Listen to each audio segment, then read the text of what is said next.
Երգչուհի Ռիփսիմե Հակոբյանը ինստագրամյան իր էջի սթորի բաժնում հրապարակել է կրտսեր որդու ձայնային հաղորդագրությունը, որը բավականին զվարճալի է ստացվել։ Փոքրիկը միևնույն ժամանակ բողոքում է եւ ավագ եղբորից Լեոից, ինչպես նաեւ առանձնահատուկ խնդրանքներ ունի մայրիկին։ Ներկայացնում են երգչուհու հրապարակումը առանց մեկնաբանության։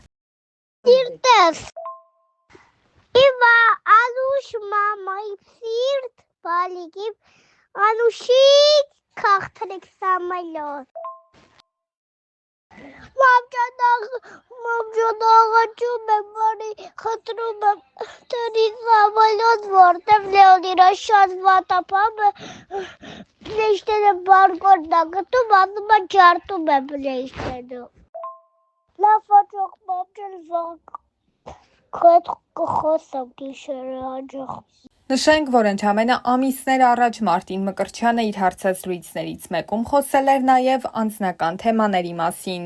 Ի տարբերություն ներկայիս ակտիվությանը, կարիերայի սկզբում Մարտին Մկրտչյանը հաճախ հանդես չէր գալիս հարցազրույցներով եւ ինչպես ինքն էր նշել, դա իր ընտրությունն է, իրենք են այդպես որոշել։ Բացի այդ, եթե քիչ են երևում, ապա դա պայմանավորված է նաև ժամանակի սղությամբ։ Իհարկե, աշխատում ենք քիչ մերժել եւ դրա համար էլ ժամանակ առ ժամանակ հարցազրույցներ այնուամենայնիվ լինում են։ Մարտինը մասնագիտությամբ ջրաբան է եւ պատասխանելով հարցին, թե ինչու է ընտրել այդ հազվադեպ պատահող մասնագիտությունը եւ արդյոք երբևէ աշխատել է իր մասնագիտությամբ, նա նշել էր. Չէ, դեռ առիթ չի եղել իմ մասնագիտությամբ աշխատելու։ Ասեմ, որ երբ սկսեցի երգել եւ ավելի լուրջ վերաբերվեցի երգարվեստին, արդեն սովորում էի Ագրարային համալսարանի առաջին կուրսում։ Այդ պատճառով էլ բուհում շարունակեցի կրթությունս եւ սկսեցի նաեւ երգով զբաղվել։ Մինչ այդ սովորել էի Ագրարային համալսարանի վարժարանում, որի տնօրենը մասնագիտությամբ ջրաբան էր։ Ինձ խորհուրդ տվեցին ընտրել հենց դա, քանի որ ոչ այնքան հայտնի, բայց եւ հետաքրքիր մասնագիտություն էր։ Թեև Մարտին Մկրտչյանը ծնվել է երաժիշտների ընտանիքում եւ ինչպես ինքն էր նշել, երգելու տաղանդը գենետիկորեն է փոխանցվել իրեն, այնուամենայնիվ նա երգել սկսել է 10-րդ դասարանից վերջին զանգի ժամանակ,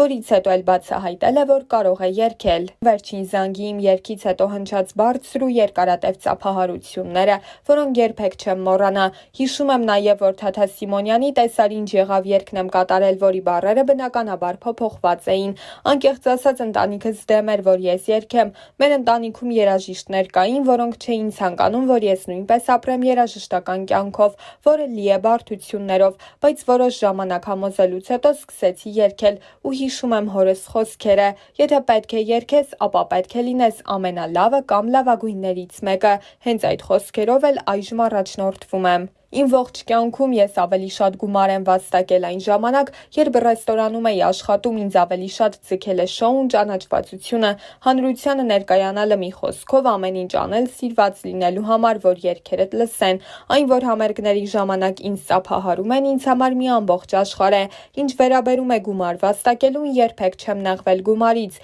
ու դրա համար չեմ շոու բիզնեսում կոնկրետ շեշտը չեմ դնում դրա վրա, չնայած չեմ ժխտում, որ գումար եմ վաստակում։ Ռեստորանային երգիչ եղել եմ, հիմա ուզեմ էլ չեմ կարող լինել, որովհետև նախ եւ առաջ ժամանակ չունեմ ռեստորանում աշխատելու։ Ես ռեստորանում եմ սկսել կայացել, ինչի համար երբեք չեմ ամաչում։ Այն ինձ համար մեծ դպրոց է եղել։ Այսօր եթե ես սիրված եմ, ապա դրա մեջ իր մեծ լուման ունի ռեստորանում երգելը։ Հայրս ժամանակին երգել է պապիկս Մարտիկ Մկրտչյանը, նույնպես հայտնի դուդուկահար էր։ Մայրս տնային տնտեսուհի է, իսկ եղբայրս աշխատում է պետական համակարգում։ Ես խորհրդակցում եմ մի քանիսի պրոդյուսերից, եղբորս Միկայի եւ հորս հետ։ Եղբայրս թեպետ ընդհանրապես շոու բիզնեսից չէ, բայց շատ լավ ականջ ունի։ Չեմ հիշում մի դեպք, երբ նա իմ երգերից մեկը լսի ու ասի, որ այն հաջողություն է ունենալու եւ այդպես չլինի։ Շատ երաժշտասեր է, մի զգայարան ունի, որը լավ եւ ճիշտ է աշխատում։ Ամենամեծ քննադատս խորհրդատուց նա է, առանց վարանելու ամաչելու միանգամից ասում է այն, ինչ մտածում է։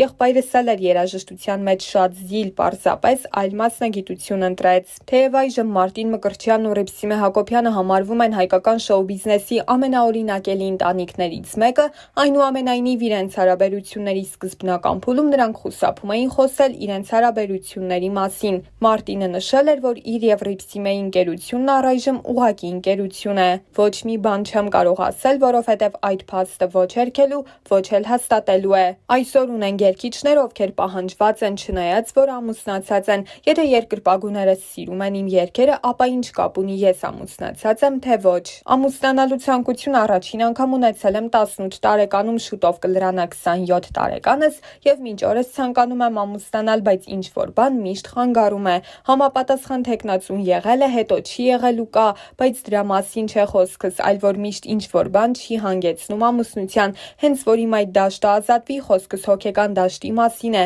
երբ պատրաստ կլինեմ ամուսնության եւ վստահ կլինեմ այդ հարցում ով կլինի, ոնց կլինի, կարեւոր չէ կամուսնանամ, սակայն դա երբ կլինի համերգիս օրը կամ համերգից 10 տարի հետո անկեղծ եմ ասում, չեմ կարող ասել։ Ընտրյալս պետք է լինի այնպիսին, ինչպիսին կսիրեմ կամ ինչպիսին սիրում եմ, ում սիրում եմ կամ ում կսիրեմ, նա էլ կլինի կնոջ իմ իդեալը։ Ես միշտ էլ սիրում եմ, միշտ պետք է սիրել, երբ սիրում ես, ստեղծագործելը ավելի հեշտ է լինում։ Այնուամենայնիվ իրենց միությունից արդեն տարիներ անց թե Մարտինը թե Ռիփսիմեն խոսեցին իրենց հարաբերությունների մասին։ Մարտինը նաև նշել էր, որ եղել է պահ, որ ինքը դեմ է եղել կնոջ երգելուն։ Երիտասարդ ժամանակներս սերը մտածողությունը մի քիչ ավելի ուրիշ տեղ էր, ավելի շատ խանդի ֆոնի վրա մեկ-մեկ զայրանում էի, ասում էի չէ չպիտի երգես, բայց հետո հասկացա, որ Ռիփսիմեն ամբողջ կյանքում պիտի երգի, ես իրեն ասել եմ դու պիտի երգես, որովհետև դու ինձնից լավ ես երգում, ես իրավունք չունեմ քեզ թույլ չտալ։ Միգուցե ինձ մոտ ստացվեր սիրո հողի վրա կտրեի Ռիփսիմեին բեմից,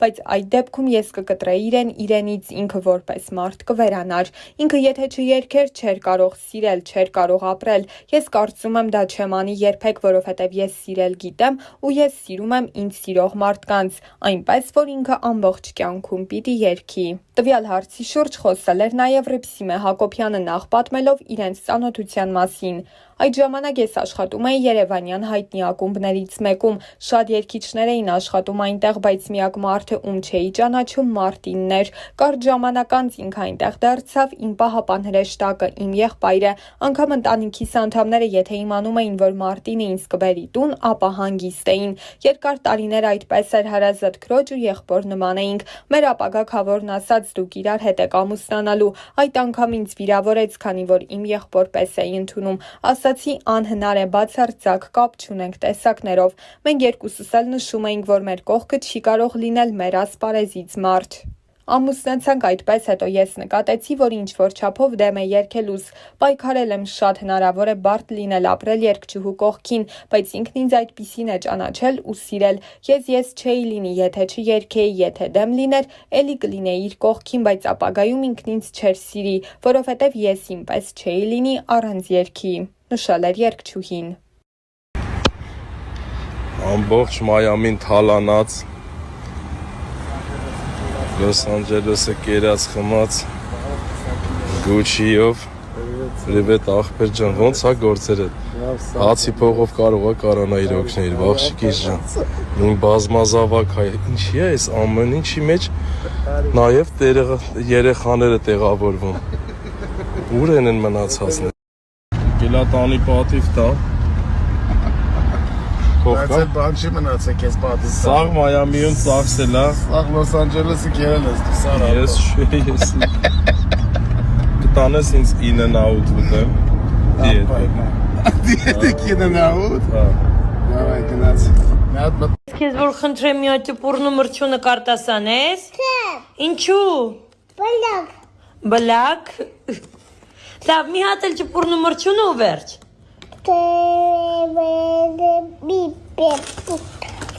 Պապակտայը շոյոյոտ, միութուբրեյը, տազակտիա տավալը, պատակովիսի բաբու, աչապ